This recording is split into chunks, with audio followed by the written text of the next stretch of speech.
Okay, so today's knot is going to be about this story that's written in the Ashley Book of Knots. So for each chapter in the Ashley Book of Knots, Clifford Ashley's work always has these fantastic illustrations. And with this one comes a story. And this is why I picked it. So there was once upon a time a sailor who had a sweetheart. And the girl was beautiful, and the sailor was handsome, and so the girl thought. But her father disliked all sailors, this one in particular, which may have been because he had another husband already picked out for her, a certain haberdasher's clerk, who had really very little to recommend him, save that he managed to keep both feet on solid earth, most of the time anyway. So that, as everyone knows, is too much to expect from a sailor, but the girl found the haberdasher's clerk even less prepossessing than her father found our hero. When the father saw that which way the wind was blowing, he pleaded with the girl that then he threatened and even stormed for a bit, but it was to no avail. The ship of true love was particularly on the rocks. But after a while the storm quietened down as storms will, although the father remained obdurate, which means stubborn, and the girl was also stubborn, which means that she was her father's daughter. But the haberdasher's clerk, although almost entirely devoid of charm, was endowed with a certain native cleverness, and it was not long before he thought of a plan which would be communicated to the father. Thereupon the father appeared to relent, and soon after he suggested to his daughter that the selection of a husband would be decided by fair competition. Amid general rejoicing, it was agreed that the suitor who could tie the greater number of knots while the father counted to 50 should marry the girl.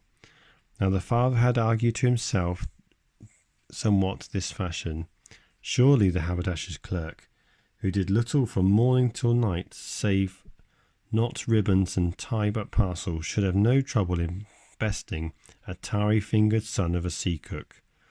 But the girl needed no one to tell her that Jack would win by a long sea mile.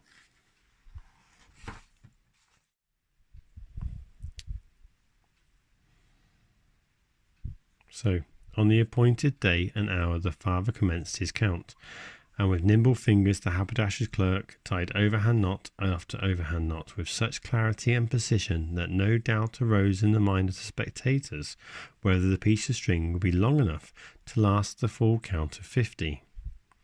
In the meantime our hero, with apparent unconcern, and so deliberately that it was maddening to watch, proceeded to cast one hitch after another over his left thumb.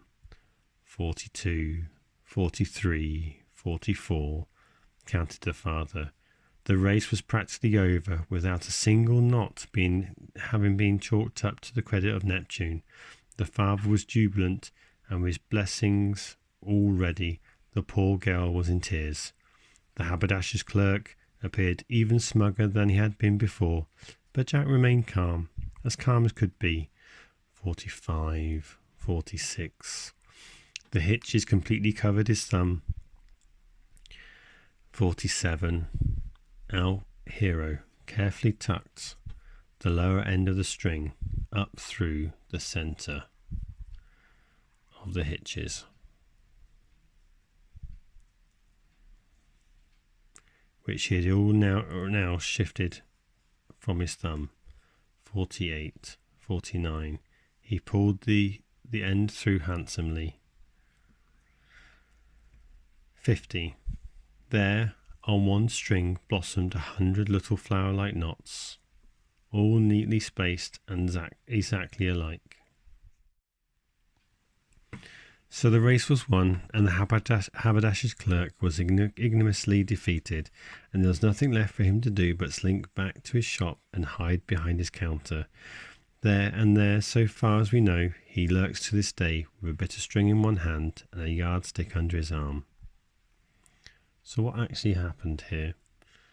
So what we're doing is turning around your thumb 1/2 hitch, doing exactly the same each time.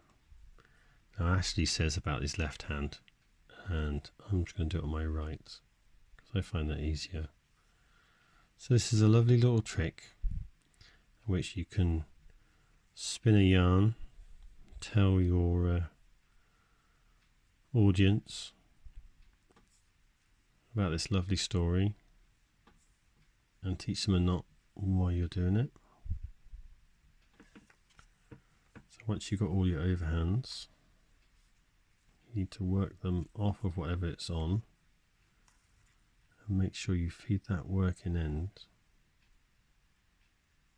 carefully through the knot, like that. And if you can see, as we go, it pulls the last knot through. Ooh, almost. And the next knot. And the next knot. Until you have all the knots out.